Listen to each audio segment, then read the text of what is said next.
G'day, friends. It's 10-minute Tuesday time. I've been thinking a lot about vaccination recently and think it has some useful application to the realm of human change and personal growth. The idea of vaccination was created in 1798 by a guy named Edward Jenner in his work around helping solve the smallpox problem.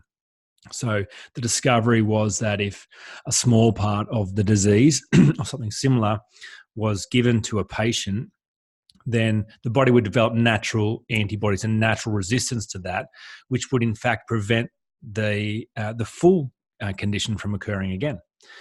So it's really cool, and that's been one of the major developments in increasing quality of life. We're grateful for that work because now we get vaccinations for all kinds of things that stop us getting the full disease or the full ailment. And the way that it works is we just get injected with a little bit, excuse me, and the little bit stops us getting the lot. So if you can think about cross-applying that principle, where has a little bit stopped you getting the lot in terms of your personal change journey, in terms of your ability to solve important problems? Perhaps you've read a book and you've been really excited by the ideas that you've read in that book, and you've thought, yeah, this is excellent. You've loved it. But you never finished the book. You never really got around to mapping out that thing you were going to do, or really having that conversation, or actually applying the idea. So in effect, you've now ruined that book. You've rendered that book powerless. You've just prevented yourself from getting the lot by accepting the little. Maybe you went to a conference. Maybe you heard someone speak. Maybe you loved it in the moment. You thought it was a profound experience and you got a little. But in hindsight, the little actually prevented you from getting a lot because you never got around to applying it. You didn't do what you said you were going to do. You didn't take the little and grow it and fully understand the model. And so therefore, at worst, maybe it's changed your experience of the little you got. Maybe you've changed the way you remember that experience. Maybe it's no longer a positive experience. Maybe you think, that was hype. That wasn't even true. That didn't even work. That was terrible. I got sucked into something that was lightweight. Perhaps that wasn't the problem at all. Perhaps the only problem is that you were vaccinated and you prevented yourself from actually experiencing the real power of the model or the content or the strategy or the goal. So I watch people do this all the time when it comes to solving insecurity. It's hard work, like it is difficult work, but it's not complicated work. So, there are 7 essential practices for solving the insecurity problem. That's been my life's work. I didn't invent those 7. My work was to deconstruct how people throughout time had solved this issue and to make that path explicit so that I could use it and you could use it.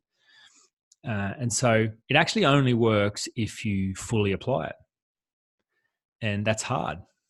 But it's important to make that clear. Just with any model, you want to improve the quality of your life in any area. There is a model. There is someone who's already solved that in 99% of cases. And it only works when you fully trust the process. I've just done a fantastic business accelerator with Dent Global, and my intention was to be their star student for this very reason, because it wasn't just signing up and paying a lot of money to start the process. It wasn't just attending the courses. It wasn't just reading the book. It was actually being all in, because I knew of the vaccination default, that just because you get close and you love it doesn't mean it's going to change your life. So, so as I said, I watch people do this with insecurity all the time. They get close and they stay close to the content. They stay close to the conversations. Yeah, I know the model. Yeah, I've heard you talk about that before, Jamin. Yeah, I understand what you're saying, but it's just not really working for me. Oh, okay. Well, that's interesting. Perhaps you're vaccinated. So here are 3 key ways in general that I watch people vaccinate themselves against life-changing content. They get the little, which stops them getting the lot. So the first is to try. So they try and apply stuff. So Yoda says, hey, listen, do or do not do. There is no try. You can't try and pick up a pen on a table. That doesn't even make sense. You either pick up the pen or you don't pick up the pen. What does try to pick up the pen look like? You either apply the content or you don't apply the content. You can't try to apply the content. So, if you notice that language happening in your own life, yeah, I'm trying that. Yeah, I'll try to have a go. Yeah, I'll try to have a think about that. Yeah, I'll try to make time. You're actually deceiving yourself and vaccinating yourself. And so you're working against your own interests and staying in the place you are now and rendering something life-changing in front of you, rendering it powerless. You are developing antibodies. You are developing an internal resistance system to the thing that could change your life. And the second way I watch people vaccinate themselves is with the free version. And I'm as guilty of this as anyone. It's a great business idea to give a free sample, a free taster of your product.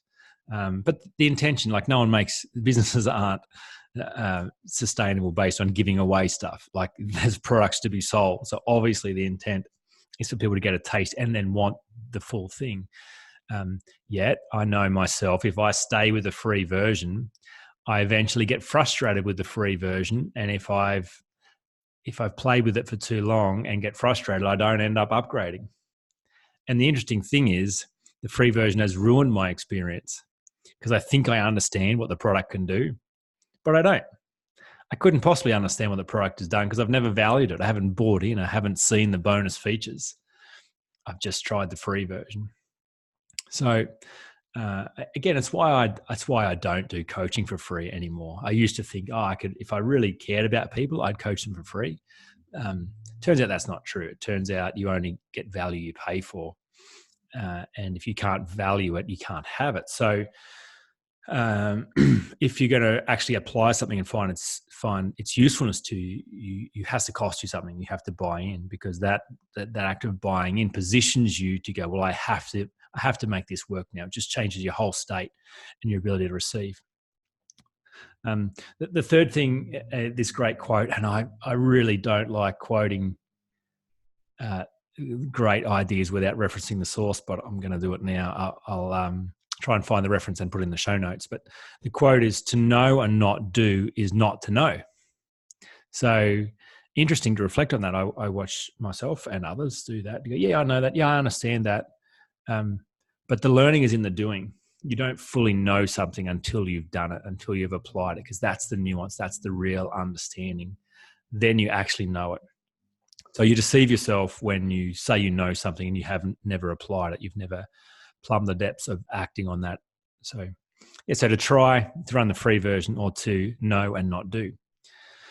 So it turns out that for anything to work in your life requires some kind of single-minded focus, some kind of intention to be all in, some kind of commitment to trust the process and to trust it completely. Without that, you never benefit from it. And in fact, worse, you end up changing your experience of it to think it was bad and low quality, when in fact it could have changed your life all along, could have changed your business all along, could have changed your health all along if you'd actually applied it. So here are a few questions for you to consider to apply this idea of vaccination to your own life. Question 1, what goal have you missed? Question 2, what stuff would have worked if you'd applied it fully? Question 3, what are you willing to relook at?